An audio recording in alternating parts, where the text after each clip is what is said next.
Okay, good evening, everyone. My name is Julius Spain, President of Arlington Branch NAACP, and welcome to our first meeting for 2022, Journal Membership Meeting.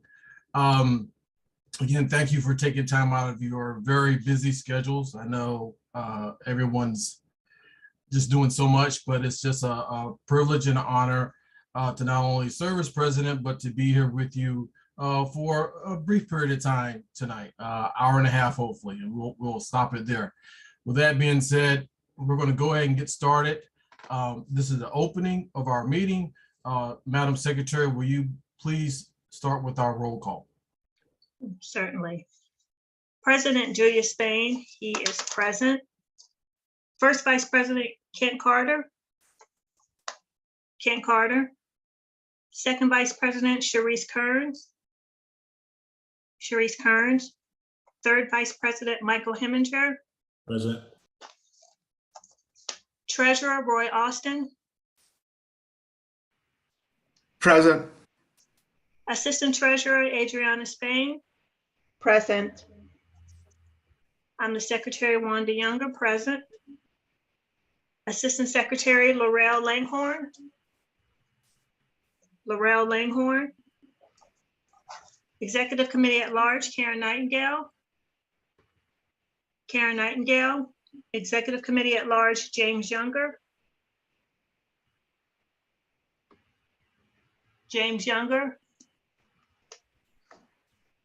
I saw his name on the call. Executive Committee at Large, Simone Walker. Present. At Large Member, Carolyn Kane. She's not with us tonight. Communications, Leah Matterall. Leah Matterall. Criminal Justice, Heather Kelly. Present. Economic Development and Labor, Megan Brew. Present. Economic Development and Labor, Maya Jones. Maya Jones. Environmental and Climate Justice, Gabrielle Cantor. Present. Environmental and Climate Justice, Kenyatta Clemens. Kenyatta Clemens. Housing, Kellen Macbeth. Present.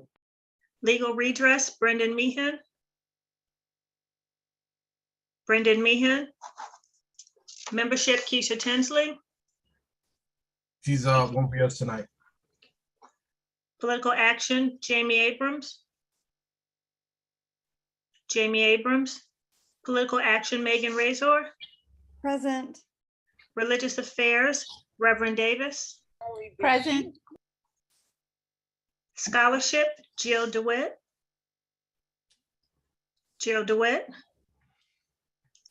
Special Events, Marvin Nels. Marvin Nels. And I believe I saw First Vice President Kent Carter. He joined, and the second VP joined as well. Okay. That And James Younger, I'm present. Thank you. That concludes the roll call. Okay, thank you very much, Madam Secretary. Let's go back for just a second. I saw that Pastor Davis joined us. Let's go ahead and for a minute to have a moment of prayer. Pastor Davis, could you lead us, please? So in some prayer.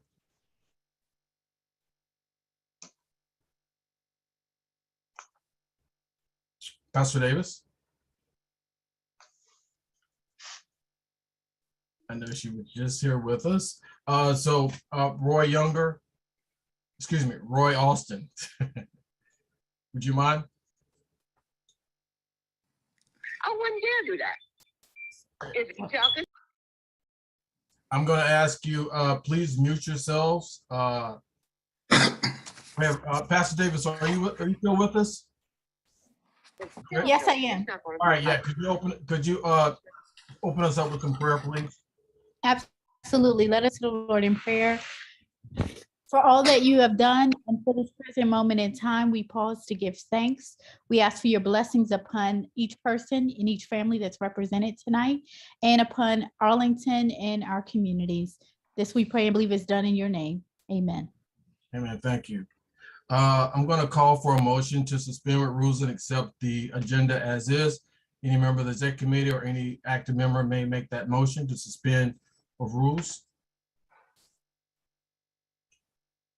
I make a motion, we suspend the rules. Second the motion. Properly moved and second that we suspend the rules and accept the agenda as set forth. Are there any questions? Are there any questions? Are there any questions? All in favor, say aye. Aye. Aye. All opposed have the same right. Ayes have it, motion carried. All right, we're into the agenda. Let's go ahead and get started and take off the spotlight. Mr.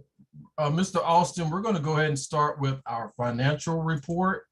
Let me get this up here, the secretary.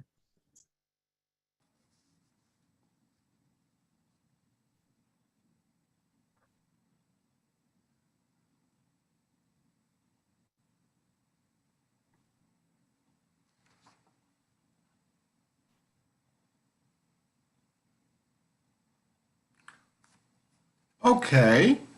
As you can see, our beginning balance was in the checking account was $21,910.17. We received $3,219.26 in receipts, donations. In expenditures, so a total of $4,421.26.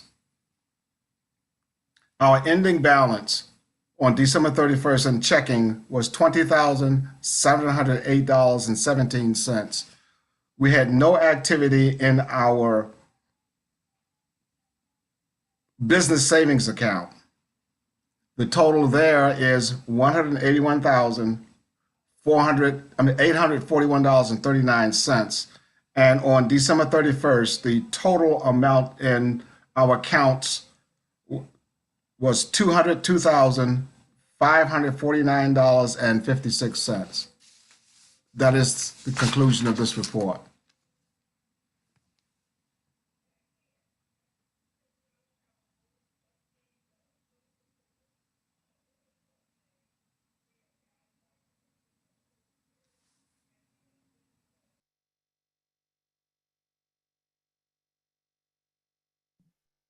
Mr. President, if you're speaking, you're on mute. Thank you, Mr. Young, Roy Austin, for that report. Any member of the NAACP in this branch who has questions about report can meet with the or reach out to the treasurer to get more specifics. This report was approved and accepted by the exec committee yesterday. We're going to move on to, and these are your finances. We're going to move to the next report. Madam Secretary, I know Keisha's out, but this slide is with our membership. You want to talk about that? Sure. Today, we actually reached our 1,000 member goal that we set for last year. So that is a huge accomplishment for the branch. There was another slide that was shared with all the members who registered for the Zoom meeting tonight that lists all of the people who have either joined or renewed their membership with the branch since our Freedom Fund banquet, which was on October the 28th of last year. And there's a list of all the people who have renewed since then. This also shows there's 2 new Silver Life members, fully paid members since the Freedom Fund as well. And that is myself and also the Honorable Commonwealth Attorney Parissa Degani Tafty. She is also a Silver Life member who's paid in full. And we also have a few Silver Life subscribing members since the Freedom Fund banquet, and that is Kimberly Phillip and Arlington Parents for Education. Okay. Thank you, Madam Secretary, for that update. And I'm going to ask that, those of you, I know our membership chair has not been with us much. She is a bit under the weather. She also unfortunately, like many of us, I included, ended up getting that bug called COVID. And she's on her way to recovery. With that being said, I want to go back to membership. We were hoping to reach that 1,000 member goal by the end of December. We were around 950, 960, but we've seen in the past couple of weeks, and I think even over the past few days, we've had a number of folks join the NAACP. There are some questions in the chat. We'll try to get to those. I'm seeing one from Juan. If you're a subscribing life member and your name is not listed, who would you reach out to? So this is how membership works, right? And the best way to do this is to go to the NAACP national website, right? And register and renew your membership. We are tied into national, our branches, and we can see real time anyone who joins with our branch. You can also download an application and you can mail it to our branch. Keeping in mind, if you do that, the secretary takes it along with the membership chair. They have to go into the system called Salesforce, send it to national, and that takes a little bit longer. But to answer your question, Juan, reach out, send us an email. The secretary will reply, or the membership chair, or our new assistant who is on the call. Laurel, you're with us, right? I think she finally joined. Show your face, Laurel.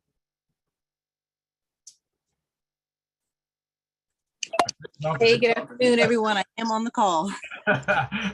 So Laurel is with us, and she's our new assistant secretary. So yeah, and that's how it works, right? For membership.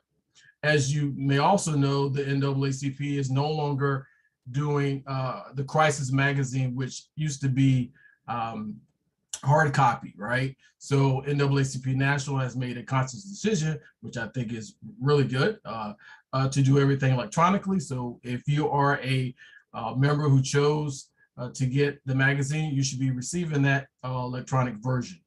All right, we're going to have a jam-packed meeting here, and I'm not going to see we're at 7:12. I have a few minutes. I don't have too much to go and mention tonight, with the exception of, one, as in all meetings, we'll observe strict decorum in our meetings. We will ensure that, even in the chat function, which we enable, unlike some other places that disable it, you are free to make your comments and engage with members on this call, but we ask that you be respectful, okay? Be respectful to each other.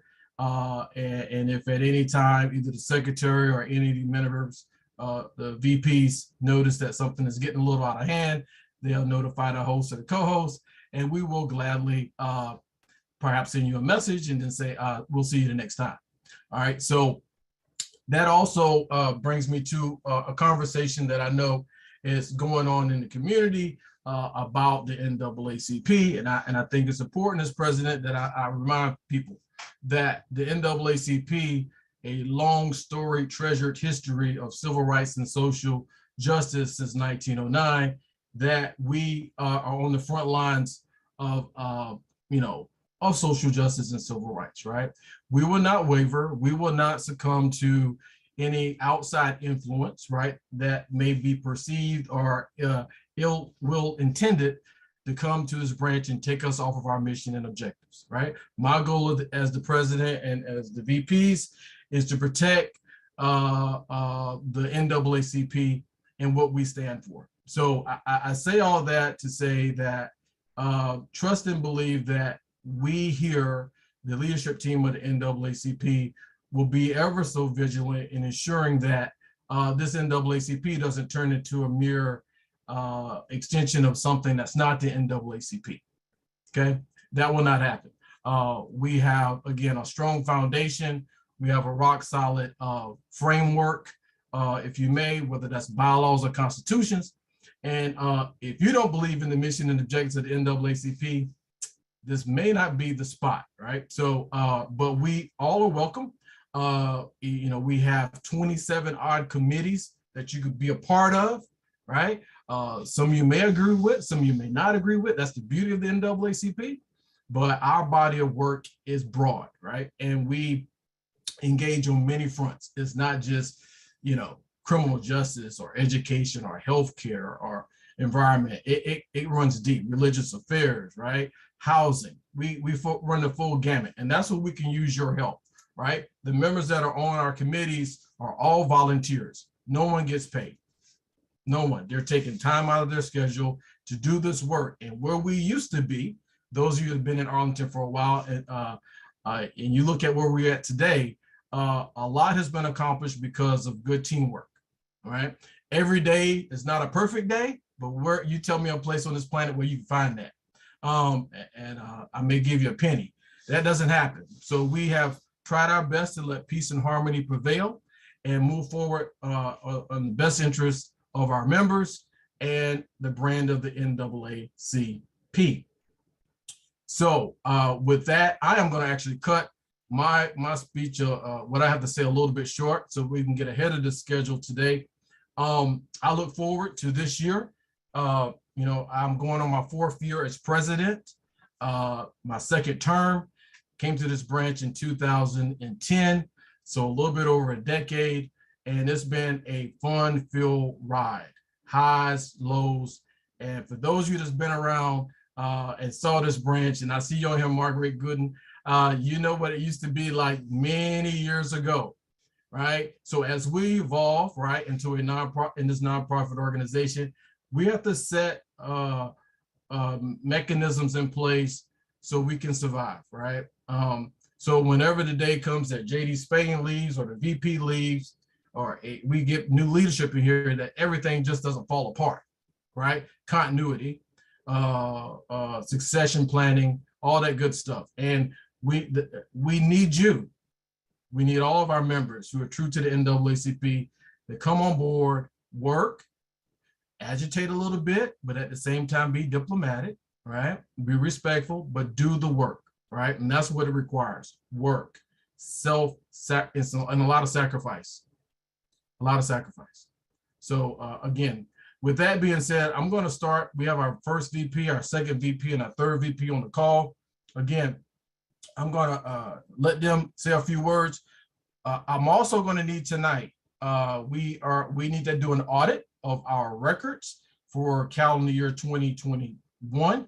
We already have 1 volunteer. So if you are an active member and you have some kind of financial savvy background, CPA, right, and you would like to put your name in the hat for consideration to serve on our audit committee, which is appointed by myself and conferred by the executive committee, please put your name in the chat or send us an email. We will reach out to you. We need at least 2 more people.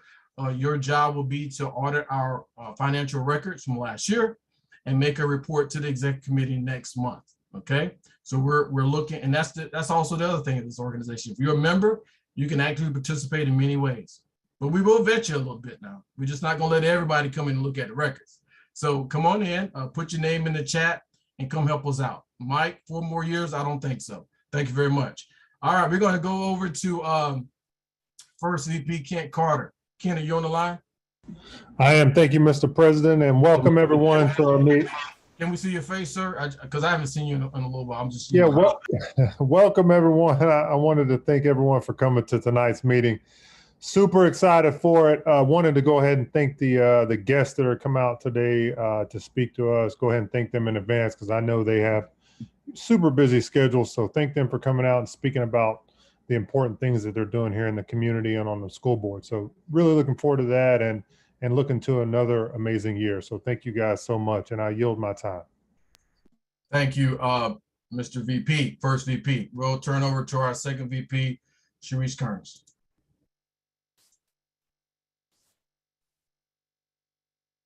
Good evening, everybody. Can you hear me okay? Mm-hmm. I'm second VP Sherrice Kerns, and it's really great to be here tonight. Thanks for everyone coming out and if you're new, getting to know what we do and how we do it. And if you're not new, Happy New Year. It's great to see you.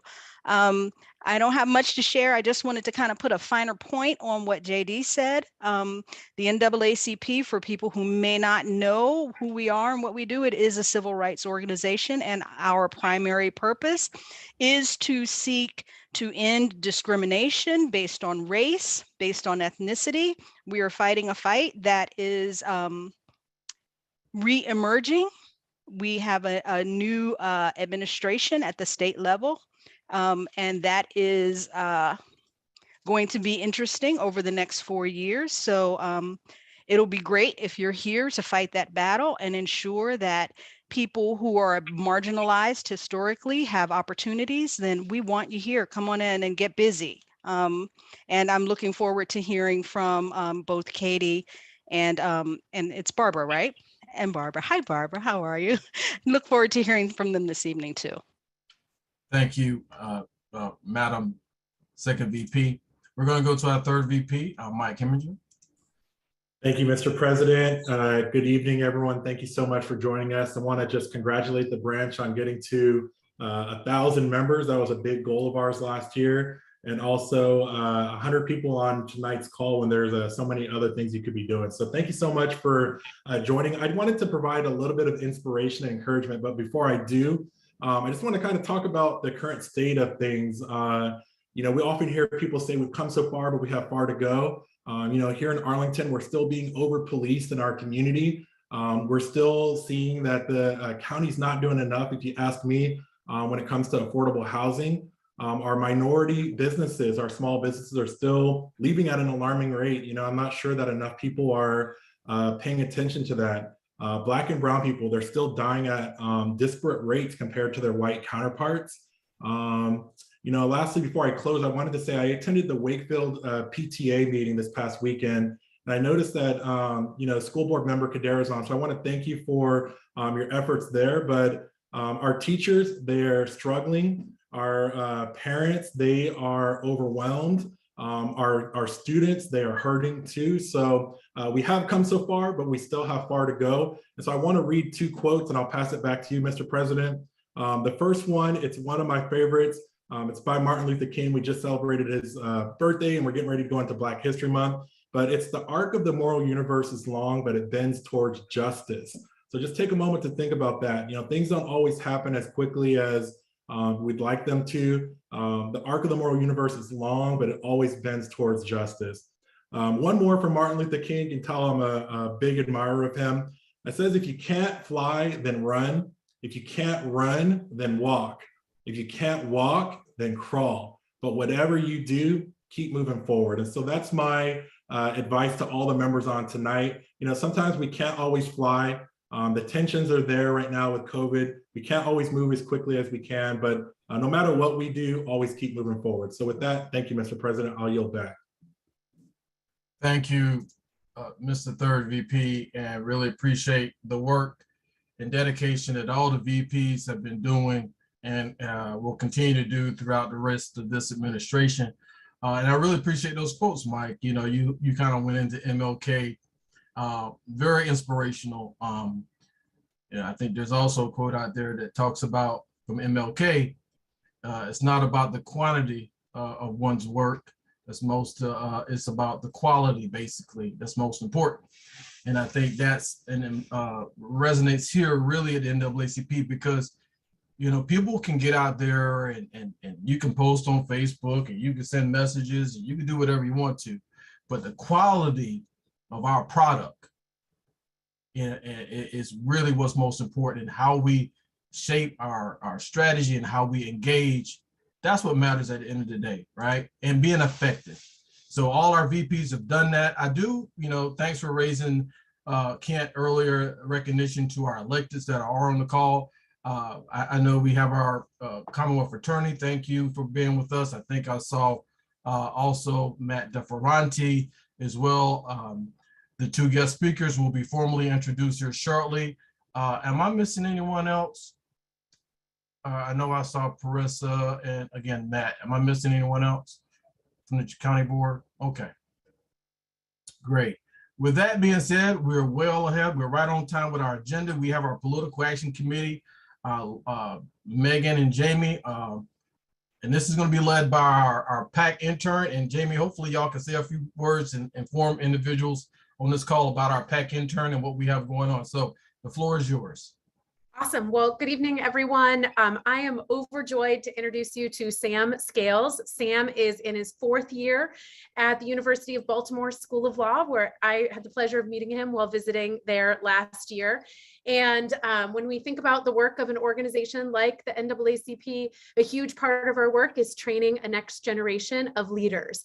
And so everyone has been through it with COVID, but our students particularly have lost vital opportunities to learn, to acquire skills, to work in their communities. And so we are overjoyed to host Sam this semester for an internship. He has a robust set of experiences in criminal justice, in labor organizing, in housing work, and really just the mission of the NAACP is coursing through his blood. And so I am overjoyed to be a part of supervising, and the entire Political Action Committee warmly welcomes Sam. And so one great part of doing an externship is the chance to acquire skills. And so we have asked Sam to do a little presentation today to promote some civic engagement and to bring us all up to speed in some political developments. So Sam, take it away.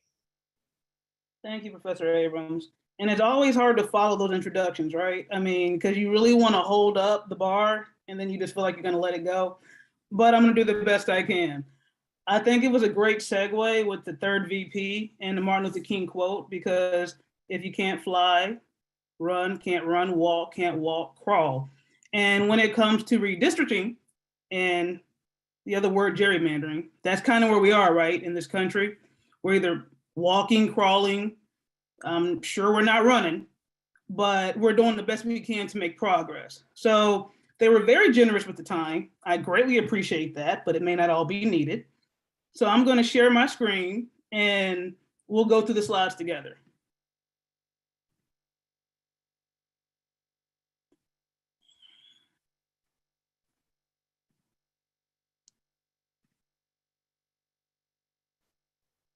So Virginia Supreme Court made a ruling in 2020 based on the census count that basically was going to redraw the line. So the question is, what is redistricting and why does it matter?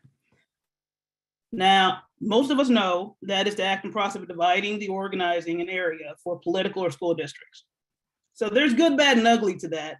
Just like anything else we do, you have the power to do right, but then you have the thought process to possibly do wrong for various reasons, right? This is no different. So the negatives, let's go through the bad and the ugly before we get to the good, right? The negative is redistricting, which is gerrymandering in most areas, or what is considered gerrymandering, is intensely political and racial. They have what's called pack or crack. I don't know if anyone's heard of that or what the term means. You're either gonna pack them all in or you're gonna crack them down the middle.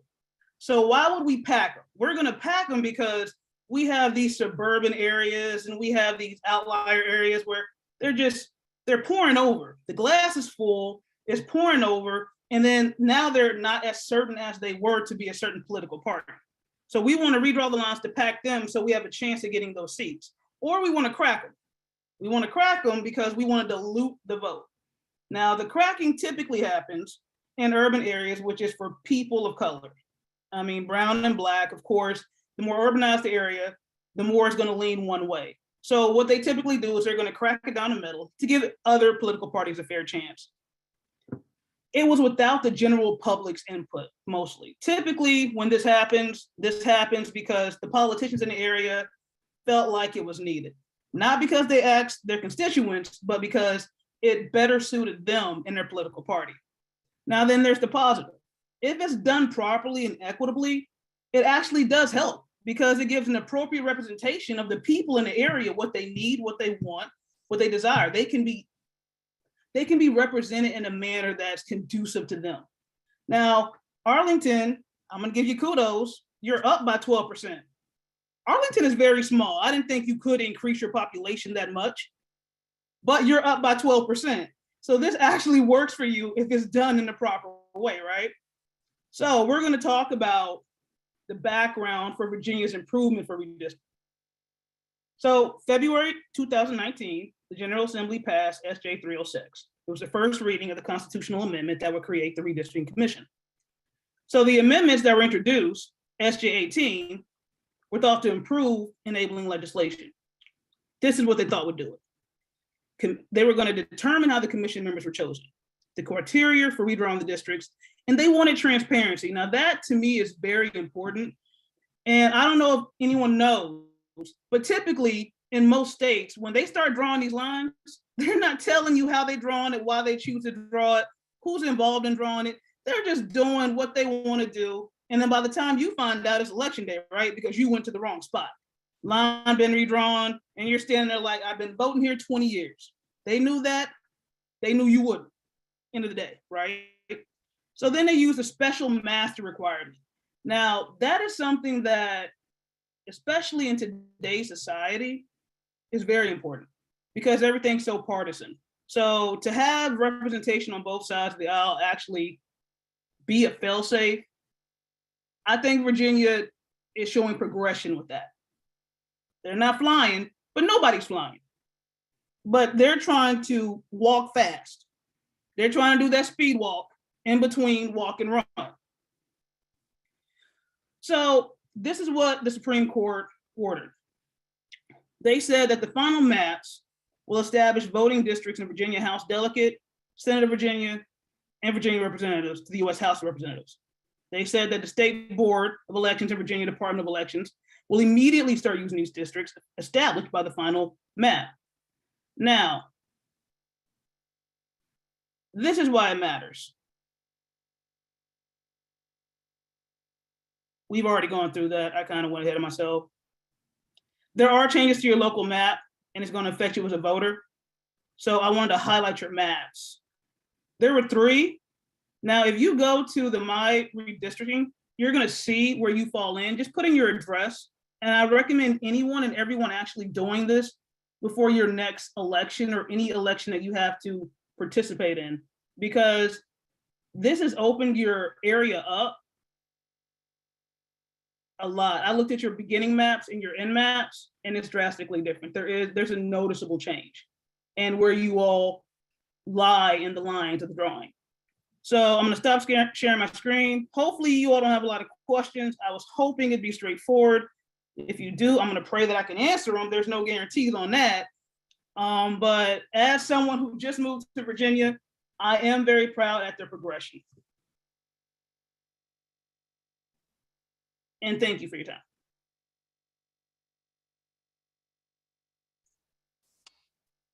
Okay, well, thank you, Sam. That was an outstanding presentation. Any additional remarks or questions from our members? You can feel free to come off the mic, unmute yourself and ask the question. Jamie or Megan? Oh, Sherrice has raised her hand. Okay, Sherrice. Yeah, I just wanted to say, Simone and I have also been working, in addition to this work that Sam has taken on, Simone and I are working with Sam and having some handouts set up for our meeting on Wednesday, which we'll talk about later. So I just wanted to say, Sam is doing amazing work on our behalf, and we are so grateful for it. And I just wanted to be able to say thank you as close to in person as we can get right now. I appreciate it. Thank you. I've enjoyed working with you as well. Yes. All right. Well, we're a bit ahead of schedule, and that's good. We're right on time. At this time, we got some. Let's give Sam a virtual hand clap, everybody. We appreciate what you did. Thank you, Sam. All right. Now, at this time, I am going to we get this together here, Madam Secretary. Our first guest speaker. I know she's on a time crunch. We have her for I think 20 minutes tonight, the Honorable Barbara Kanninen, who is currently serving as chair of the Arlington County School Board, Public School Board. Barbara, welcome. Good evening, JD. How are you doing? Can we still say Happy New Year? Yeah, you can say, yeah, good evening, NAACP. Hey. Good evening, NAACP, which I'm a member of. I thank you very much. So, we're going to squeeze this lemon. all right, in 20 minutes. And I know we had asked you to come on board and talk briefly about some of the priorities that you're looking at and along with your team over the next year. I know you have a few more months in the seat, but could you talk briefly to our membership tonight about that? And then we're going to pivot quickly because we did get a number of questions in that I have here. That was, people had the option to put questions in on in registration. So I'm gonna get around to asking some of those and we'll do the best we can. But the floor is now yours, maybe 4 or 5 minutes. You can talk about that. Then we're gonna go right into some questions. And I know we could spend an hour with you. And all the questions won't get answered at the end of the day. That's the reality. But we're gonna see what we can get. So the floor is yours, Barbara. Well, thank you again. Good evening, everyone. It's wonderful to see you, even though we're all in little boxes. It's always a pleasure to join you all. In thinking about coming this evening, I was reminded that, the NAACP truly has been one of the greatest champions for education this country has ever known. Universal, equitable education, a forever champion. And that's really terrific. Education is a core tenet of what we need to support and sustain our democracy. And I know I heard some of your fighting words through the introduction this evening. And, as we talk about sustaining our democracy, supporting education is fundamental to that. And I'm so glad that we're a team together in championing that. So I want to try, I think you said maybe 5 minutes. I'm going to try to hit 3 things. I want to talk about our students, a little bit about some of the things happening at the state level, and then also, of course, Arlington Public Schools. So let me start right off with our students. We have 27,000 amazing human beings. They are bright, have amazing futures, and they are growing up at a defining moment in our history, one that none of us ever would have imagined not long ago. We talk about the twin pandemics, COVID and our national reckoning with race. And our children are experiencing so much, they're feeling so much. They are struggling in different ways. It could be academic, it could be social emotional, it could be mental. There are students experiencing true trauma more than ever. Our job right now as a school board, but also as a community and with our community partners, and up at the state level and beyond, our job is to make sure that these children all grow up carrying forward the strengths of what they're going to get out of this very difficult time, but not being damaged by what has happened in these last 2 years. And that's something we take very seriously in Arlington Public Schools, but also something that I try to remind everyone, and Katie Cristol can verify that I talk to her every time I talk to her about our students. We need to have these students in mind all the time. And their recovery is not a short process. It's not simple to sort of open their brains and toss in the 3 months or however much time and content they may need and may have missed through that time of virtual learning. They're human beings. Human beings develop in complex ways. We are going to need to follow them and pay attention to them and support them and provide for them in every way we can. I truly believe we won't understand what's happened to this generation really for 10 years as scientists are able then to really look at data and understand, baseline and how things have played out. But that means we need to continue to pay attention to them and do everything we can. We have a ton of supports in Arlington Public Schools, thanks very much to our Arlington taxpayers. We are a well-resourced school system with a variety of supports, not just our high-quality teachers, of course, but counselors, mental health professionals, social workers, equity and excellence coordinators, bilingual family liaisons, so many adults and professionals in our buildings that are there to support our students and make sure they get what they need. We will continue doing that. And again, really, really hope that we can all take that on and remember to keep doing this, not just now as we're talking about schools, but for the future. So again, thank you all for your partnership with that. Speaking of supporting our students, you may have seen the breaking news today about Arlington Public Schools, our school board, joining in a lawsuit. It was called a declaratory judgment. This morning, it was filed in Arlington Circuit Court.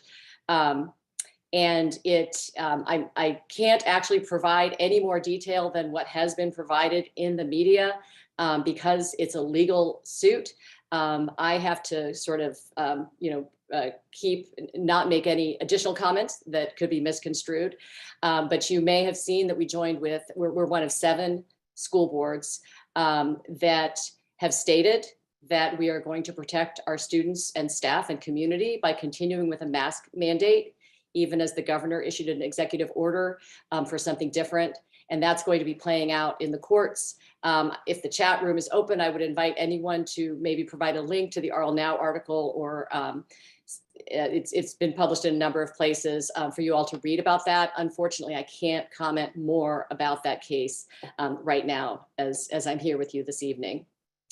Another thing that I'm not going to be able to provide a lot of information about, but I know is heavily on your minds, was the governor's executive order 1, which is about critical race theory and so-called divisive concepts. What I can tell you right now is that our Chief Diversity, Equity, and Inclusion Officer, Jason Otley, is working to look at that and understand what it's about. He's going to make sure that we all get accurate information. He's going to be engaging with the community on this. We are continuing working as we always have. We trust our professional educators. They are teaching to the state standards right now. They are expected to teach a culturally balanced and inclusive curriculum, and we expect to continue that. This conversation will play out over time. And again, JD told me I had to keep it short anyway. So this is the kind of thing that maybe as things develop over time, we can talk about a lot more another time. So let me very quickly tell you a couple other things about the state. There is a lot to worry about, but the one thing that is good right now was the budget that Governor Northam left with our General Assembly. It actually is pretty good for Arlington. The state, let's be clear, underfunds schools all across the Commonwealth. We talk about what we could be doing in Arlington Public Schools to do more for our students. And the same student who grows up in Chesterfield, Virginia, would get half the resources that students in Arlington Public Schools get. Our schools are vastly underfunded in the Commonwealth, and that is something that we really need to continue to fight for, over the long haul. But as we look at the budget this year, I can say that it's actually better for Arlington than previous budgets have been. And my main advocacy with our legislators is to make sure that that budget remains intact. You may know that the governor issued a couple of proposed amendments, I think just today or yesterday, one of which is to fund charter schools. Please know that by state law, charter schools do have to be approved by local school boards. So unless something vastly changes, we do have control over how that might play out in terms of whether charter schools are part of Arlington Public Schools. I do not support them personally, and believe that they divert funds away from the public education system, that we need to remain strong. Another thing that he put forward is an issue that I know you all are tracking carefully. He put a grant fund actually in as an amendment to support school resource officers. All I can tell you there is I assume that Arlington Public Schools will not be looking to be applying for those particular grants, but it looks like for now that's the way that he has proposed. The idea that I think he put in some of his rhetoric about having SROs in all of the schools or all school divisions. I'm, and of course, happy to answer any questions about any of this when we get to that point. Last thing from the state I want to tell you about, because I think this is another one that some of you all have worked on, and that is the issue that we faced with our high schools and interscholastic activities when we have racial violence, verbal abuse across school systems. Individual school systems don't have the power to address them when we're talking about students in other school systems. And we had that incident a year ago with the Wakefield football game. And many things have happened since then, but one of them is that Senator Eben and Delegate Lopez have brought a bill forward. And I'm told it has now made it out of subcommittee on a unanimous vote, which is pretty good. And that is a bill, I think the subtitle is Prevention of Hate Speech at Interscholastic Athletic Competitions. So that bill is moving forward. I believe some parents went down and advocated, as well as my colleague Monique O'Grady, and we're going to continue tracking that as well. So just a couple of quick comments about Arlington. So, this year it's been a great school year. All our students, as you know, are back in person 5 days a week. Things have been going quite well. Because we've been virtual, it's a little hard to get to know our leadership in the way that we do, in normal times. And just want to share with you that the superintendent and his cabinet, his senior leaders that he works with, his team, are really terrific, incredible instructional leaders. They're equity focused and are really bringing some strong operational upgrades to our system. So, we're going to be running better, running more smoothly, and focused on what matters most, again, which is that equitable education for all of our students. We're headed into budget season, and our priority right now is ensuring that our staff get those market competitive salaries that they deserve, and that will allow us to ensure that we are recruiting and retaining the very best. The people in our buildings are exactly what our students need to thrive. Having high quality professionals is it's what school is all about. So compensation is a big part of what we will be talking about as we go into the budget season. We will be talking about collective bargaining and getting ready to institute that. You may have heard that we just passed our closeout action and are funding some new literacy and math resources to support our students. Yeah. And then finally, one more thing, JD, real quick. You don't want to hear from me. That's what it is. But go ahead. Okay, no. This is important because as we get into the spring, we're going to be doing our capital improvement plan. The first time in 4 years because of the pandemic. We're going to get back to our 10-year plan. We're going to be building out our plans for the Career Center, which I'm very excited about. But also, we have finally caught up with our growth. If you've heard me speak over my time on the board, you know that rapid enrollment growth has been a huge pressure for us. We've been trying to build fast enough. We finally did catch up. And we're going to be able to start talking about renovating our oldest schools and doing some improvements on some of our older buildings. And that's extremely important. So sorry, JD, I may have gone over a little bit more than you wanted me to, but thank you all again. I look forward to your questions, and thank you all for being great partners and champions for Arlington Public Schools. Well, thank you for those remarks and updates. We really appreciate it. We received a total of 7 questions, right? In our Zoom platform. We're not going to be able to go through all 7. Some of these questions you've kind of touched on already. Critical race theory, what's going on with the executive order from the governor. But I do want to kind of just bring this to light. COVID, school systems, ventilation. This is part of a question, filtration.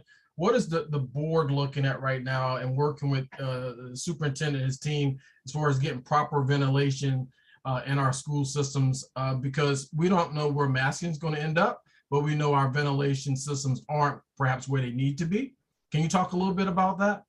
Just briefly? Sure. I mean, I think a quick way to explain it might be that there are 3 buckets, right? The things we've already done, the things that we could immediately get in. Obviously, ventilation and air quality became, a huge priority for us the minute we understood that that's, how we can control the virus spread. So, we have a terrific staff who have like massive spreadsheets of all of our systems throughout our schools. I think we have 40 buildings altogether when you include all of our programs and other things. So there were a number of things that were done right up front or over time, that we have been able to do. And I guess I would say going forward, there are two buckets going forward. There are the immediate upgrades that we are going to be doing next that are on the list. That are basically funded. We put a lot of money every year into our infrastructure upgrades. Right. So there are some things that are already on the list, and then there are things that are down the road a little bit more. And I mean, the only good news that I can share there is, our county revenues are also looking healthier than we originally anticipated. I don't want to get ahead of Chair Cristol and say that everything's fantastic, but it does look like we will have our revenue stream will be better than we were planning for. And that then means that those longer term, the upgrades that we might not have been able to get to, we might be able to pull some of them forward as well. So it's absolutely a priority. I think we included it in our CIP direction to the superintendent, and we will be doing as much as we can. Yeah, sticking with COVID and the second and third order effects behind this nasty pandemic, we've learned a lot, and I know our education committee has worked with your team on the virtual learning program, right? But we also know and suspect, right, because it's been noted that we understand many of our minority students have fallen short and in the short term, and we're looking for the long term, right? So what are we doing to ensure that these students aren't left behind, or how are you monitoring that at the board level? And for those children that probably just don't make it, right? What are we going to do to ensure they receive the same level of education? Because, you know, maybe it's the digital divide or something along those lines that kept these kids from learning at the same pace. Some kids need face-to-face interaction. Let's be honest about that. Then you have those children with disabilities, right? Who, you know, virtual learning program just not going to cut the mustard. So how are we monitoring that, and how do we look to ensure, again, none of those students are left behind? So I think the main thing, and I think this is what's frustrating to community members who really want to dig in and see how those students are being supported. The fact is, if you ever do get a chance to be in our schools, you'll see it every day. One of the things I've promoted on my Twitter account is this video that we looked at in December that really did that. Our TV team went into Carlin Springs, for example, and showed those teachers, and we have specialists, you know, we have so many beyond our classroom teacher, we have special ed assistants and reading specialists and all sorts of interventionists who really can get in and do different types of small group work, individual work if needed. You know, there are a variety of ways that students are worked with. And then the question you asked is, how do we know? How are we keeping track? How are we ensuring? And again, that is done on a day-to-day, week-to-week basis with, you know, in the schools.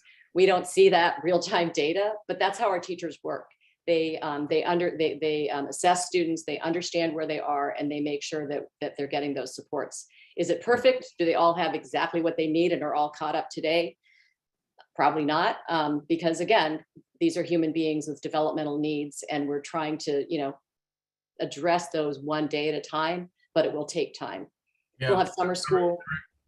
So totally appreciate that. I know we need to address it, but with all the good revenue we say that's going to be coming in, right? We're going to be good there, and everything else, you know, pay for teachers. We need the most important thing, right? In my eyes, is to ensure that some of our most vulnerable populations and students, and because of this pandemic and the issues with virtual learning, don't get left behind. So I appreciate you talking about that. And I will ask this question because it was it's in the chat and it's here, and we have 2 minutes left in your time. I know. Thank you for attending, Mary, the other board member, and welcome to the board. Thank you for being with us tonight. There's a question about what are your thoughts? I know you're ending up on the chair. You made an announcement that you're not going to seek re-election, but what are your thoughts on the school board caucus process? What are my thoughts on the school board caucus process? The Democratic caucus. I'm a fan. What's that? Yes, the way it works, as we know, is that school board is a nonpartisan race on the ballot, but anyone can endorse, including the NAACP. And the Democratic endorsement process is a way that NAACP doesn't endorse political candidates. Okay. That's fair. But yes, you know, I'm personally a Democrat. I carry those values, and I know if I were a voter, I would want to be informed by you know, my party as to who their favorite candidate is. And I have participated. I have both won and lost the Democratic caucus myself. It's a rigorous process. Voters expect a lot of interaction. They have a lot of tough questions, and you know, it's a fair process that allows for extensive vetting of candidates. At least I will say I participated when we were not virtual, so I don't have the experience of running in a virtual environment, but I'm a fan. Yeah. So you would say, just the last question, you believe that the current process, the way it's structured, is fair? I believe it's a good process that informs Democratic voters for the information they need. I know that there are some recommendations. I have not studied them carefully, so I wouldn't want to presuppose what is or isn't more fair or a better approach. All right, and we have a minute and a half left, and I saw a few hands, I think, raised. I see Sarah and who else? Let me go first to see if anyone, does Sherrice Simone from our education committee, do you have any questions? If not, I see Sarah has her hand raised, Sherrice Simone, and we have now a minute left, so it may be real quick. Yeah. This is Sherrice, and I did have a question I posed in the form initially about critical race theory, and I really did want to hear more about that than what Barbara said, but I am okay with having a separate meeting. We can have Barbara and come to the education committee and talk more about that. So we would look forward to having some time to have that in more depth. Thank you very much, and we will extend the invitation to you, Madam Chair, to come to our education committee. One last question, Susan, Sarah Munson, go ahead. Come off mute. Sarah? Actually, my question was about critical race theory too. I think that's been covered. Okay, Deborah Pierre, Deborah? Oh, yes, thank you so much. So my question may be a little different. I hope it doesn't bring the group down too much, but my daughter, so we're Haitian, but Black. And while she was in school, it was just very mentally and emotionally challenging for her. And since we've been at home, she has flourished. And so we had a lot of conversations about it. And some of it was just some of the, I don't know how to say it, but just bullying and treatment she would get. One of the examples she would give is she'd be in class and everyone would be talking and she would be singled out, and it happened a lot, and she would be the only Black student, and so it carried with her, and it was just very heavy. And so since we've been at home, obviously a lot of that weight got lifted off and she was able to focus more on learning. And I just wonder, you probably can't answer the question now, but I hope that there's something that can be done about that as students go back into the learning environment, that maybe this is a good time to start asking those questions, like, why are these things happening and what can we do as a community to improve our students of color, Black students experience in the classroom that are suffering from this. Thank you. Thank you, Ms. Pierre. Deborah, you want 30 seconds on that? Or if not, I think when you come back to the education committee, Ms. Pierre, work with our education committee. We can go do deep dives into those issues, hopefully with the chair, and talk specifically about what you brought up, which is bullying, which, personally, I have a zero tolerance for it, but we know it goes on and it occurs in all school systems, but we need to, there's a level of accountability that needs to take place, not only with the students, so they'll learn from their mistakes, but also with faculty, and even conversations need to take place with families to let people know we're not going to condone certain behaviors in this public school system. So we're there with you.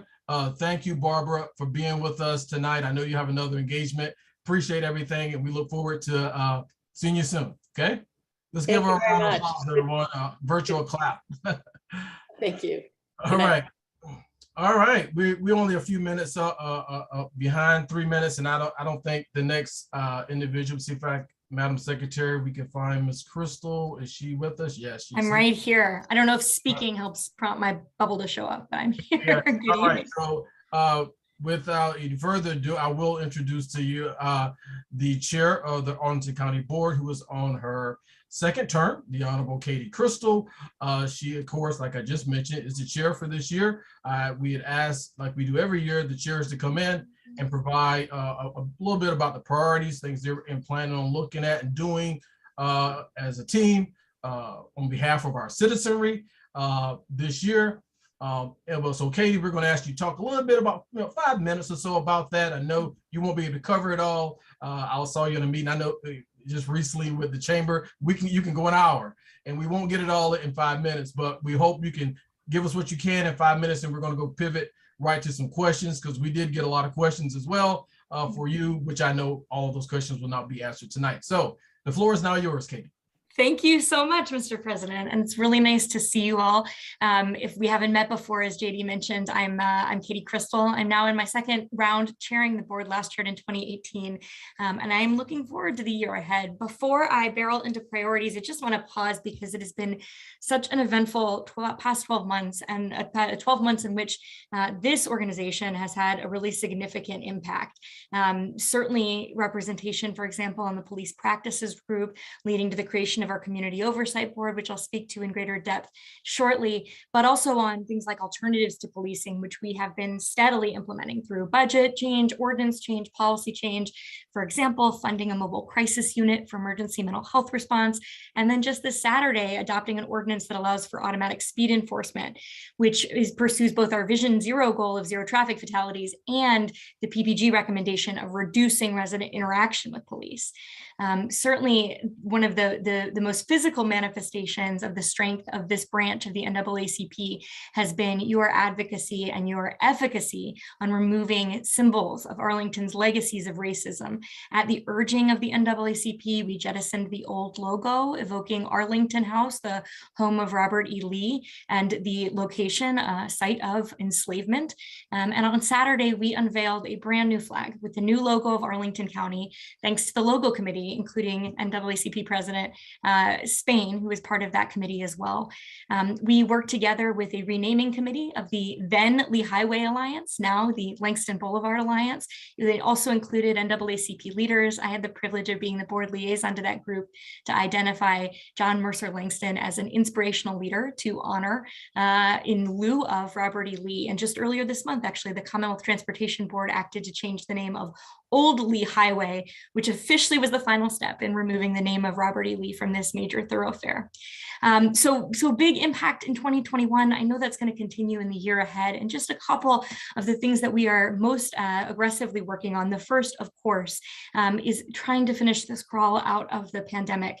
You know, in 2021, you all helped us as key leaders on the Complete Vaccination Committee, which has been so essential. You all have probably seen the statistic, 3/4 of Arlingtonians 5 and older are fully vaccinated. That's 10% higher than the national average. And that means, of course, that we still have work to do, especially with our students under 18. So we're holding vaccination clinics at Hoffman Boston, the Montessori School, Kenmore, and Gunston. But I also just want to highlight one other statistic, because in this age of vaccination skepticism, I think it's amazing. And I think it speaks to the work of organizations like the NAACP and others being trusted messengers on vaccination.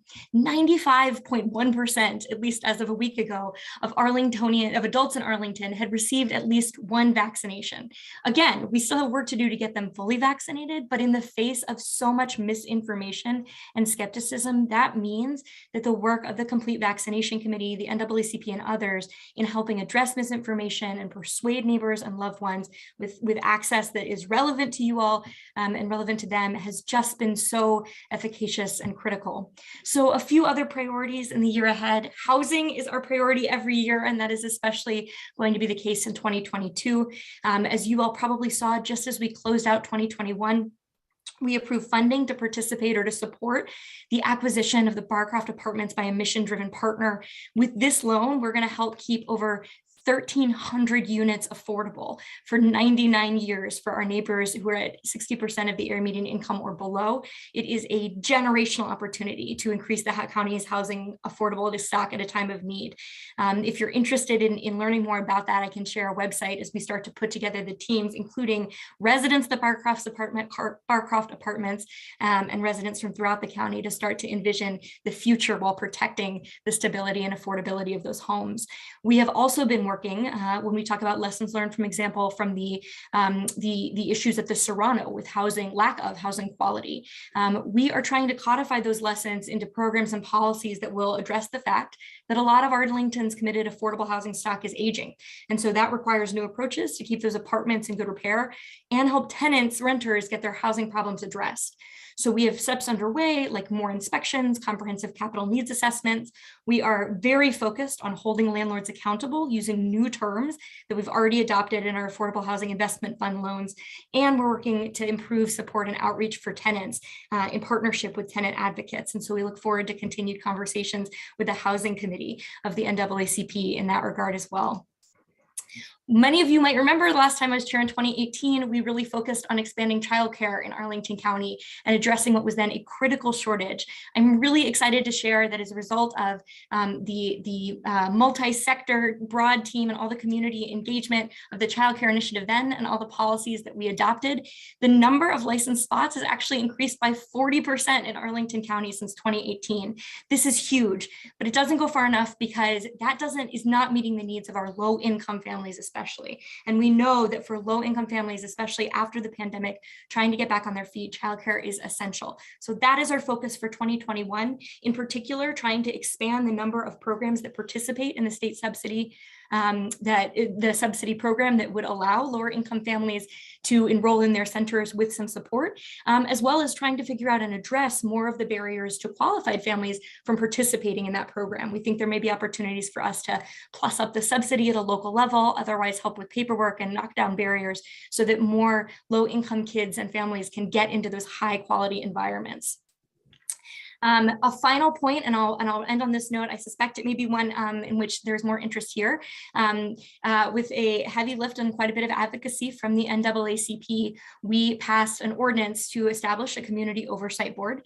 So we are now in the process of building out that community oversight board. I think despite some differences of opinion from different segments or stakeholders along the way, I think the one thing we all agreed on was that it was incredibly important to have the right people in that role. And so we are taking that recruitment and appointment really seriously. We had over 100 applicants last fall, which speaks to the willingness of this community to do the hard work.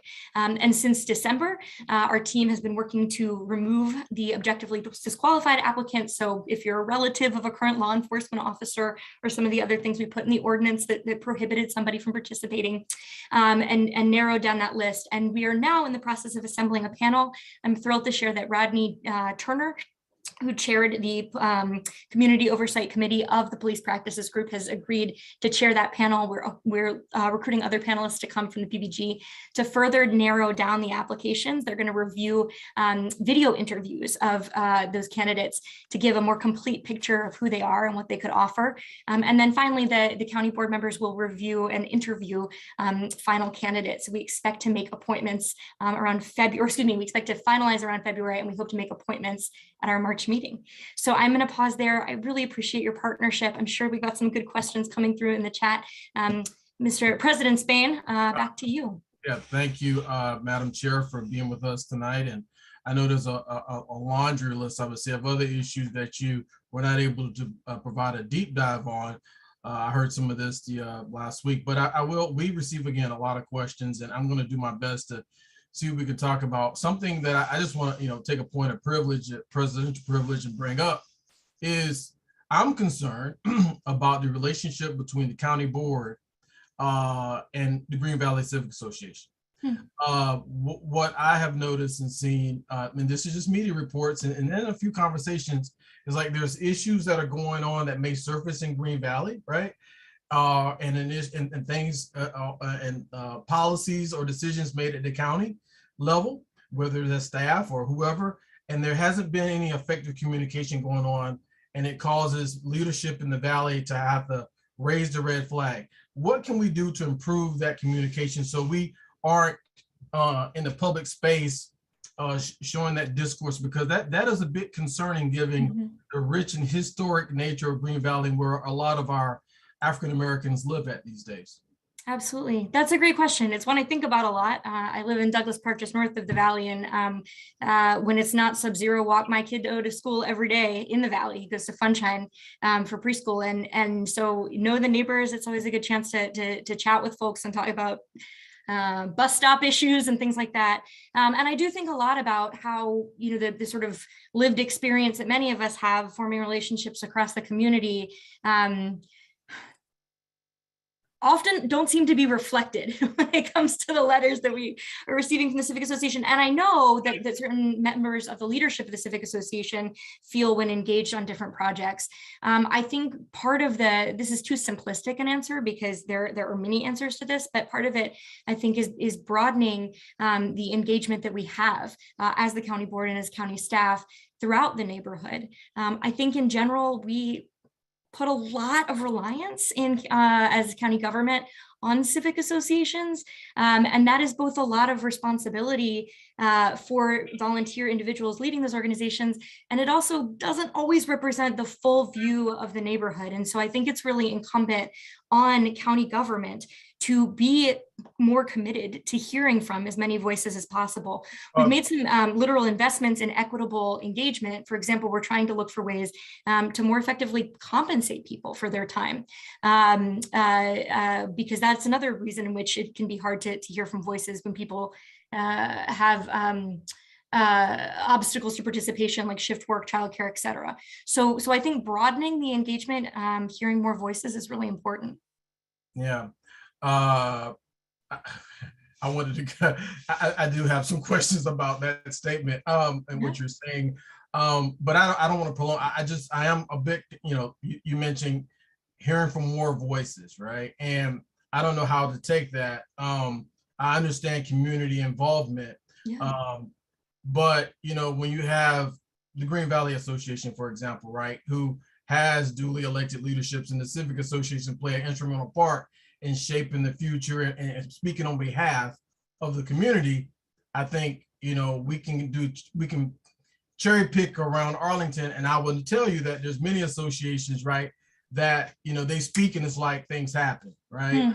And so that's just a perception. I guess we could find ways to, and if there's any way we at the NAACP can help, but I just read those stories and talked to a few people and just, I'm a bit concerned. Let's talk a bit about county government. There's a question that came to us, and I'm just going to read this because the person who put it in deserves that. The news is replete with stories of election workers being harassed by QAnon, and they certainly can relate to this, since the same thing has happened to this individual on two instances, right? At the end of the day, they want to know, how does the board plan to address the influence of QAnon affiliated employees on the delivery of county services? That is a really excellent question. And first, let me just say, I'm so sorry for whomever may be speaking that they've had that experience, and I'd love to know more about it. Can you repeat for me that they're saying they're employees who are influenced by QAnon, or there are QAnon conspiracy theorists influencing employees?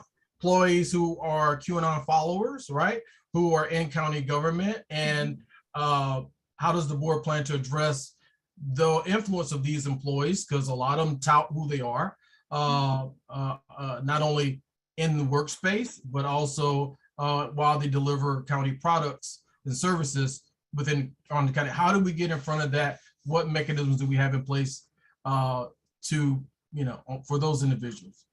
That's a great question. Again, I'd love to hear more, not because I want to make anybody uncomfortable, but I'd love to know more about the departments, for example, perhaps speaking broadly. Let me say specifically in terms of human resources policies. I'm saying this only as framing because then I want to talk about policy, because I do think this is the county board's responsibility. When it comes to human resources, hiring, firing, performance plans, that type of thing, our system of government insulates county employees from county board influence in that regard. I think it has, generally speaking, a lot of benefits. It prevents there from being, patronage systems, for example, and political favors. But I know it is sometimes frustrating when folks want to know, for example, why has an ex-employee been formally reprimanded? And the county board, your elected officials, can't speak to that. But let me talk about what I do think the county board should and can have influence over, which is the prioritization of equity in internal affairs in county government. And so one of the things that folks have seen, we adopted actually under my colleague Christian Dorsey's leadership in 2019, a formal equity resolution. And one of the ways in which that has been operationalized, and I can talk for hours about how it's been operationalized in more public facing ways, but maybe that others have not seen as much internal to county government, has been demanding that the leadership of every department within county government designate leaders within that department who are going to be responsible for equity training and implementation of reforms, as well as measuring the success of those reforms in government.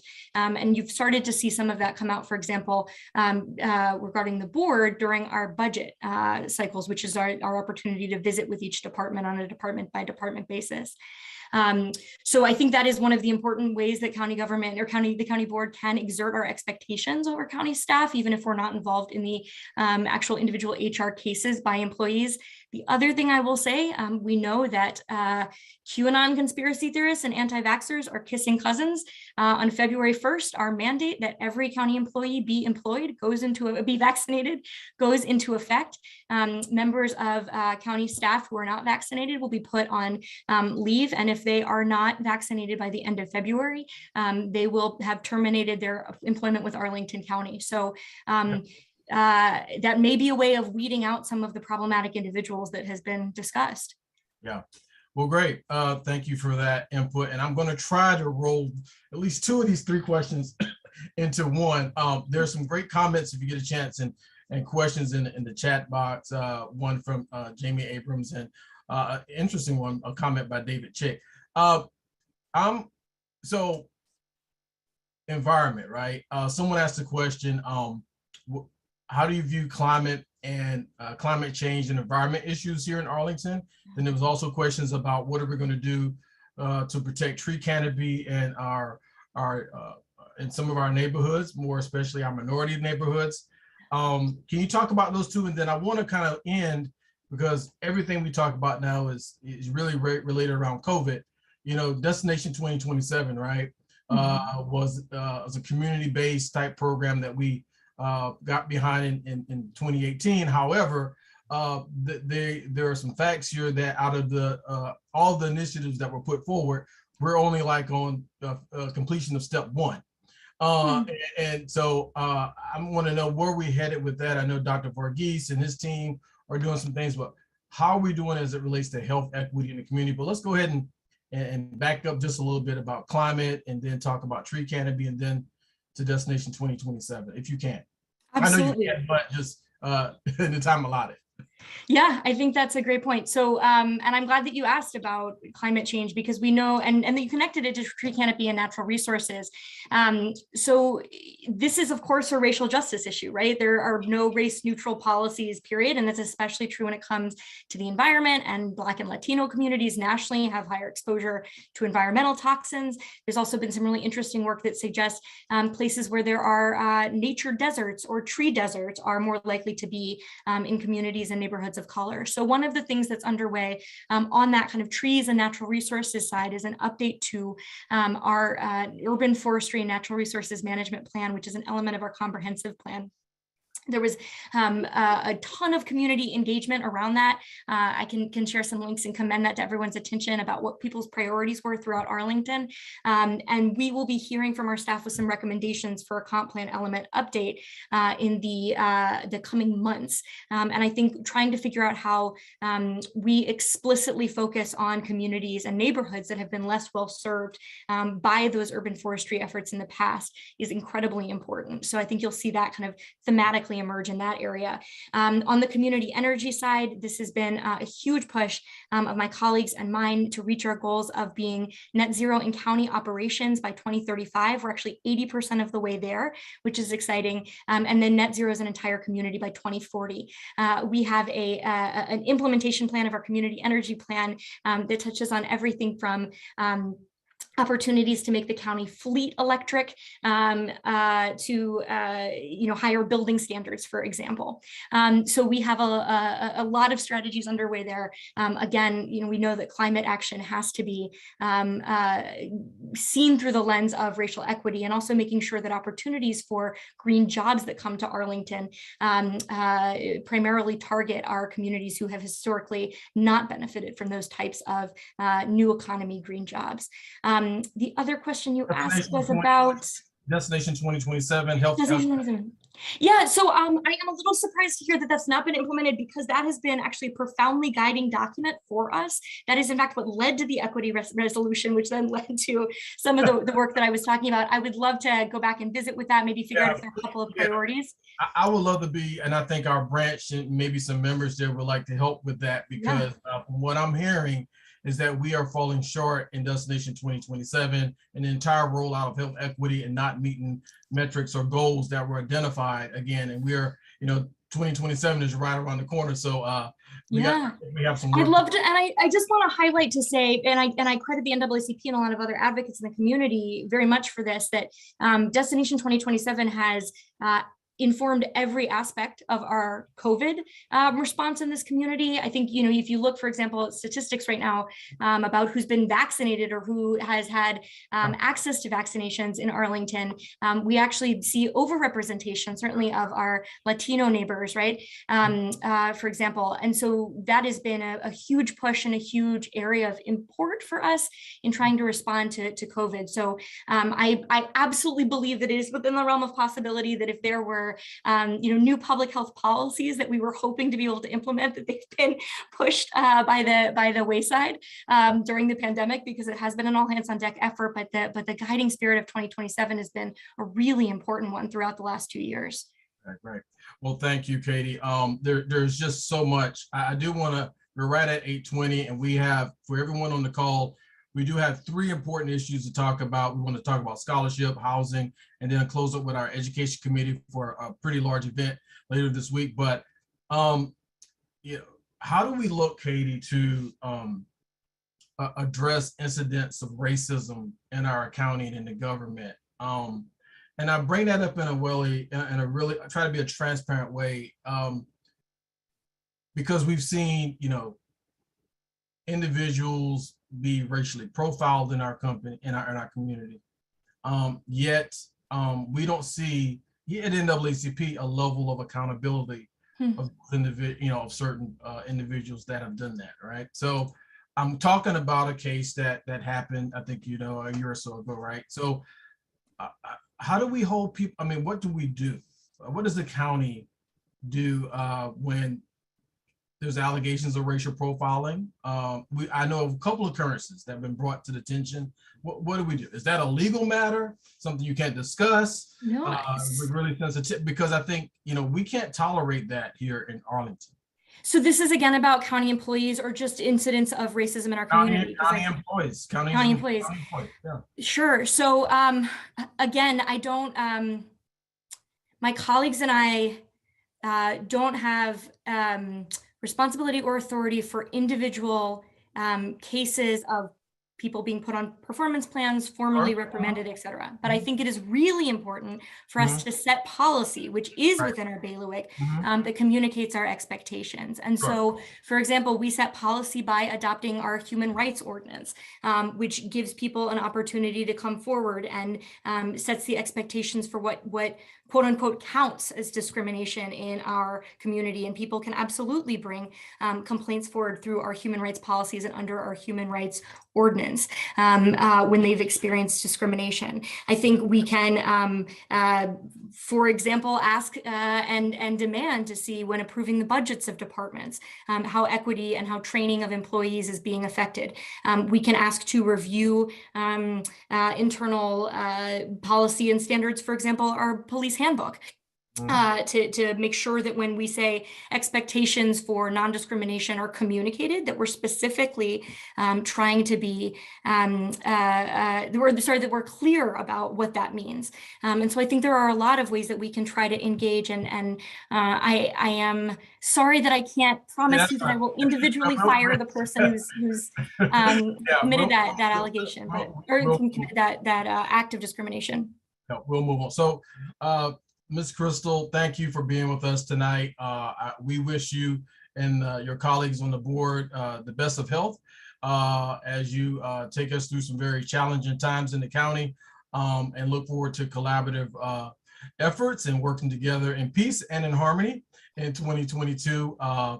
But the NAACP, we'll agitate if we need to. That's right. But in a good way. With that being said, there's a number of questions. We got a few things to go to. Thank you for being with us tonight. Thanks so much for the invitation. Are you welcome? Bye-bye.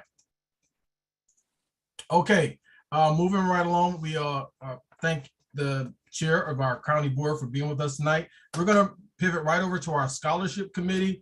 Do we have Adora, Karen, or Jill DeWitt on the line? If so, just come off mute. I didn't see either one of them. Okay, I know Adora went out to, she's on travel. Madam Secretary, do you want to talk briefly about that? But you may have noticed, I think we shared, we're going to put out our scholarship applications here, hopefully within the next month.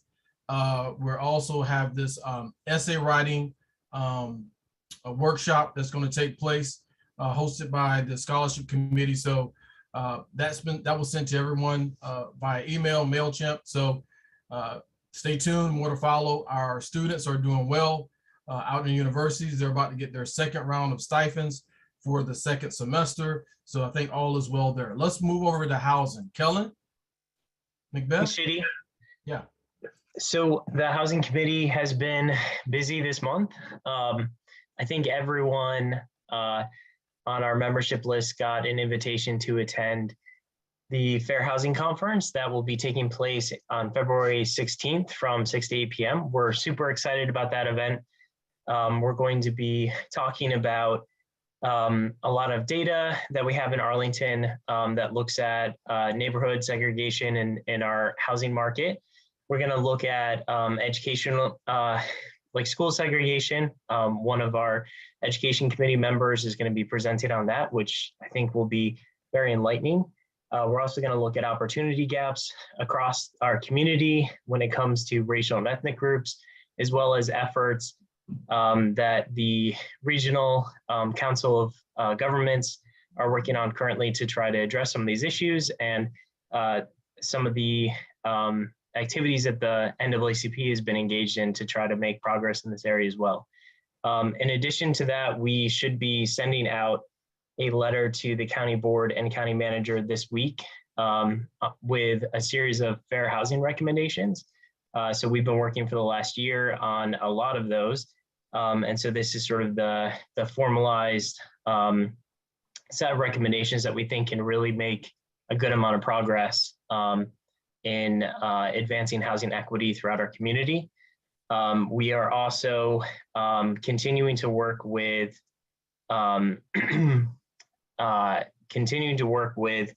the tenant leaders and other advocates for the Serrano to ensure that we're making progress there. I think the membership saw the letter we received from the Virginia Office of Attorney General, who had opened an investigation into alleged housing discrimination at the Serrano property. So we're cooperating with that investigation to the extent possible.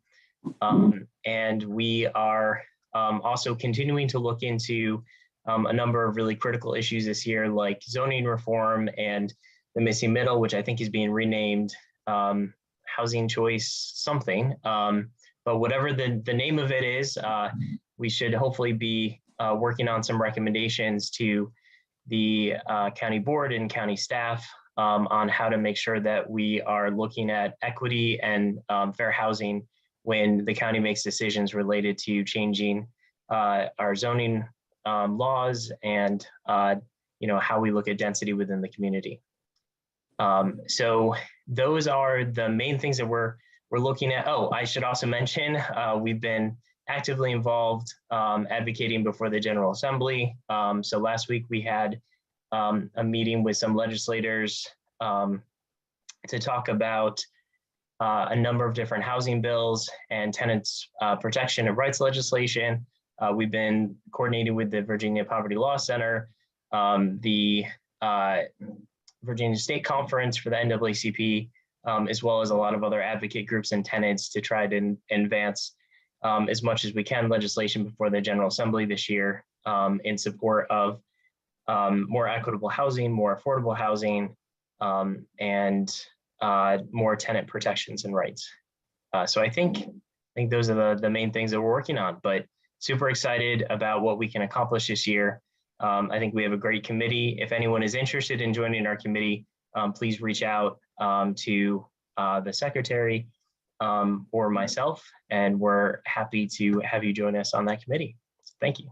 Thanks, Kellen. Hold on just a second. Kellen, do you want to give any updates on the legislation that we work with Senator Eben and a few others and the current status down at the General Assembly as it relates to tenants? Sure. So a key piece of legislation that we had worked on this summer, and then once once there was a change in power in November, we worked with the Virginia Poverty Law Center to make some changes to it to hopefully make it more palatable to Republicans. And that is allowing local governments to sue on behalf of tenants to enforce their rights under the Virginia Residential Landlord Tenant Act. So we think this would be super impactful legislation if it were to pass, because it would remove some of the barriers that tenants, especially low-income tenants, currently face to enforcing their rights in courts against bad actor landlords. So we're working, actually Senator Frivola introduced that legislation. I think it's Senate Bill 43. It has not come up yet in committee for consideration, but as soon as that does, we'll definitely let everyone know who's interested so that hopefully we can get a lot of people who are able to testify or at least send some emails or letters to legislators to let them know to please support that. I believe there's a companion bill in the House as well. So we'll provide more information about that. Senator Eben has also introduced legislation around basically allowing during eviction proceedings tenants to bring up landlord lapses as sort of a defense in the judgment. So currently you can have a tenant who hasn't had running water for 3 months because their landlord hasn't fixed a broken water pipe, and if they stop paying rent, the landlord can evict them, and they can't use as a defense, well, the landlord hasn't provided me with heat or running water for months, why am I still expected to pay the full amount of rent? So this legislation that's been introduced in both the House and the Senate would allow a judge to just consider these mitigating factors. So potentially it could reduce the judgment, or it could just have some sort of impact. And currently judges have even said, we'd love to be able to consider this evidence, but under current law, we can't. So that, along with a number of pieces of legislation that Delegate Lopez has introduced around adding mold and mice standards to the Virginia code enforcement, so that those issues and lapses on the part of landlords can actually be enforced by code enforcement rather than having to sue through the Landlord Tenant Act. And there's a number of other really good provisions around eviction prevention that are before the General Assembly. So we're trying to work with as many advocates as we can to try to make progress this year. Thanks, Kelly. Really appreciate it. Thank you so much for a thorough report. Last but definitely not least, because this is very important, because we have 87 right now. So if you haven't registered, you need to register. We're gonna have an education committee come up and talk about a few things they're doing. Exec committee voted on an issue yesterday. Maybe we'll get around to that, or maybe next month, but there's a big event this week coming up. Sherrice and Simone. Yep. Chair and Vice Chair. Okay. I am here, and Simone can keep me honest if I miss any details. Just to kind of give you guys a highlight on what we've been doing in the Ed Committee of late. We met and started to talk about some different ways that we want to try to engage and activate this year.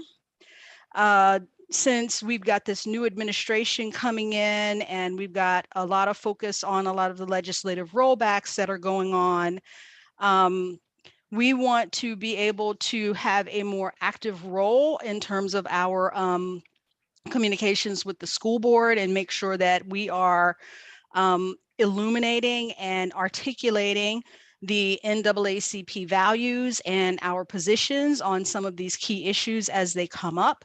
So we are working to build the capacity of our Ed Committee members so that we can have, a great cadre of people that we can have, be ambassadors of what's important to us and really highlight and get that messaging out in the community. At the same time, we're also advocating for the continued implementation of structured literacy and more resources for math. So we understand that the school board is in the process of doing their resource allocations and filing RFPs so that we can start to look at those materials. And have those in hopefully in the next year or so that we can be able to improve the quality of instruction, give the teachers something really good to work with. We are also focusing our attention on discipline issues, which are pretty significant now. We knew and anticipated that as children came back into the building that we would be dealing with a significant number of kids with trauma. So we advocated for additional psychologists and drug substance abuse therapists and other things. And we didn't get what we wanted. So now we're in a situation of trying to figure out how to do a lot with what we have. And so we're continuing to, to advocate and try to understand how discipline, reports of sexual harassment and bullying are being dealt with at the county level, because right now there seem to be some problems and some gaps, and we want to be able to advocate to get some of those gaps filled and maybe share some knowledge and some ideas on how best to do that, and also to try to activate children and have them playing a role in this as well.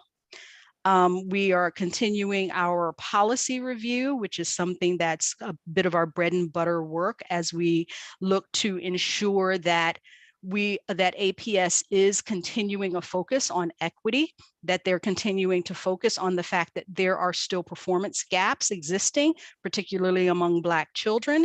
They have been exacerbated during the pandemic, but make no mistake, those gaps were there prior to the pandemic. So we want to continue to ensure that the policies are lining up so that what we hear our elected officials say match the actions that they're taking.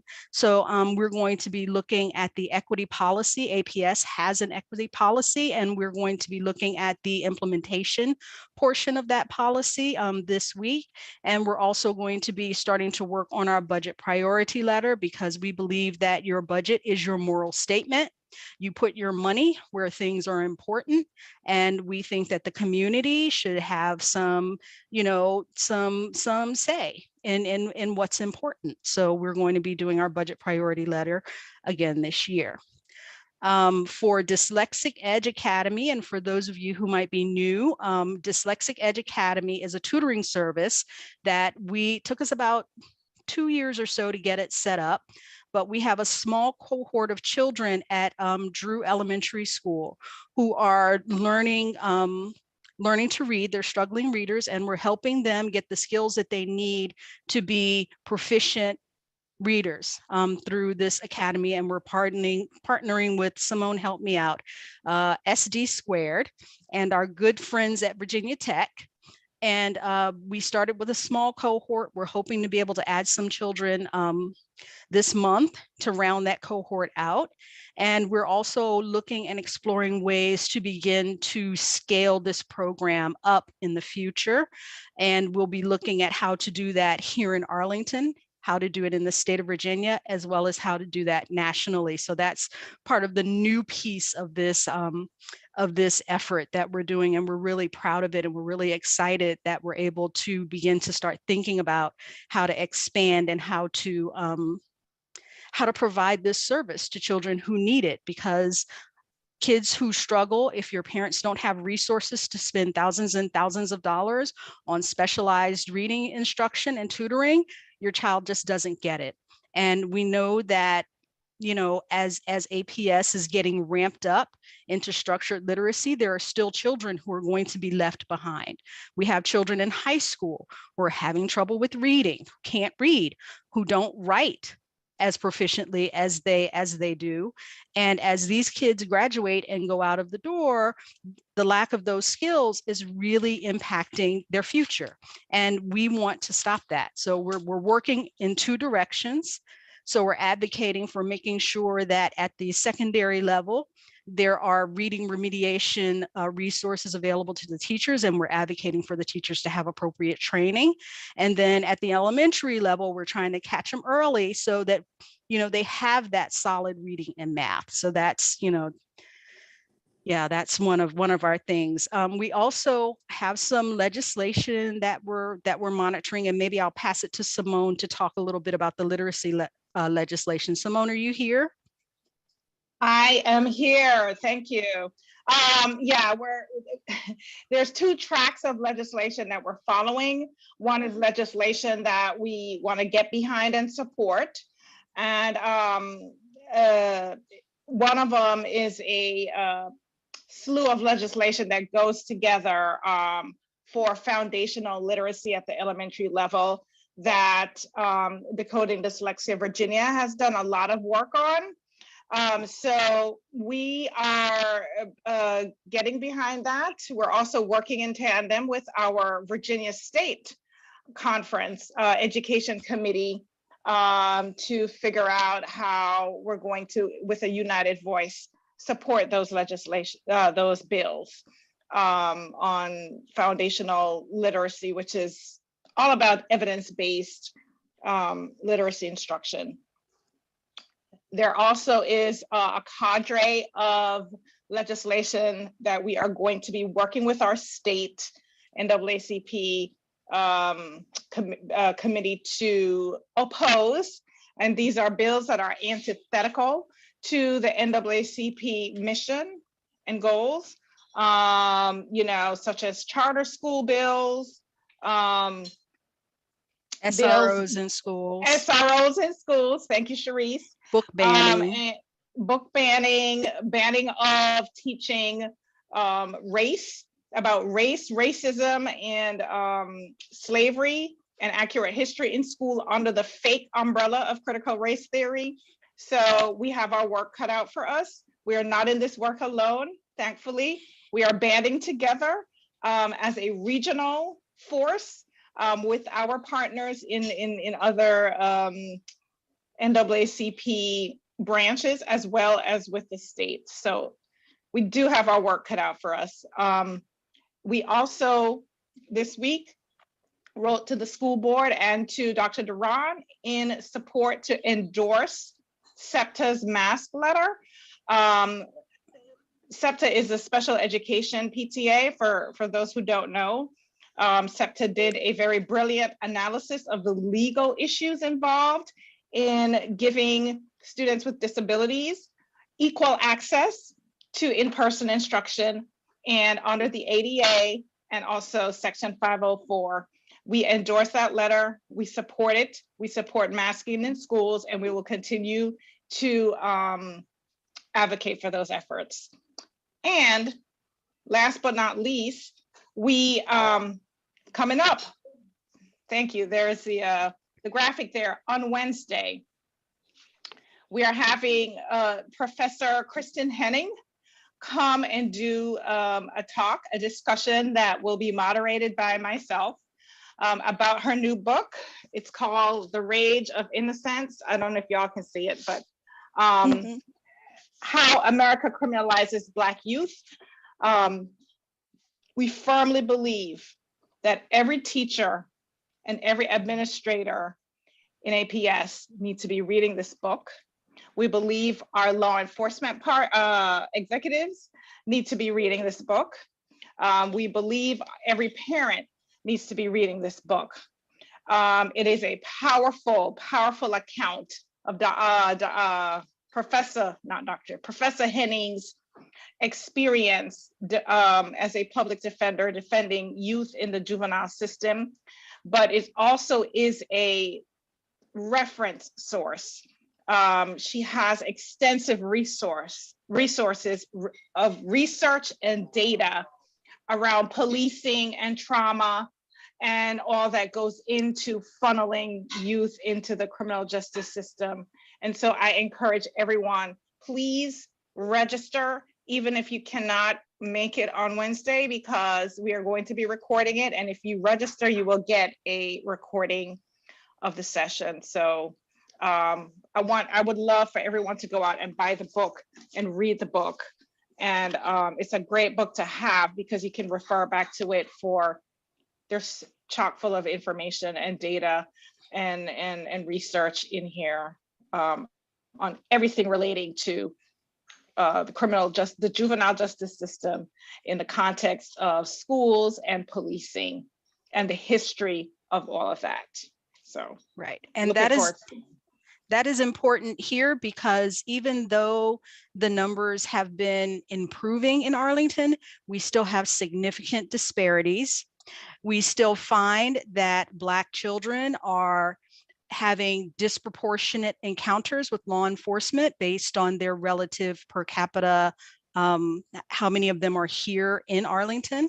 And we need to continue to address these issues. We can't stop fighting for our children.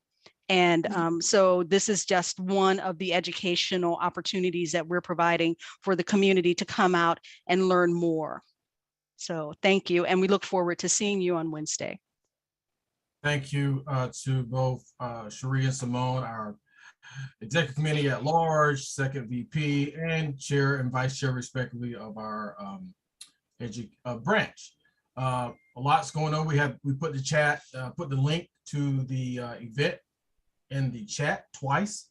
I have just put the email in. I remember initially at the beginning of this meeting, if you're interested in serving on the audit committee for a month to review our records, please email the branch. With that said, we are right at time. I want to thank everyone for attending our first meeting of the year. We have about 9.5, 10 months of this administration left. We have a lot of work to do. And we want you to be involved, but we just don't want you to pay $30 again and say, I'm a member of the NAACP. If you want to work on a committee, you are interested in serving on a committee, at this stage, keep in mind that it's ultimately up to the chairs of those committees and myself. We will see what you want to do, how you want to engage. We want to use people's strengths, but also at the end of the day, the mission and objectives of the NAACP come first. All right. With that being said, it's been, I'll stick around for a few minutes, but the meeting for January 24th, 2022 is now adjourned. Thank you for attending.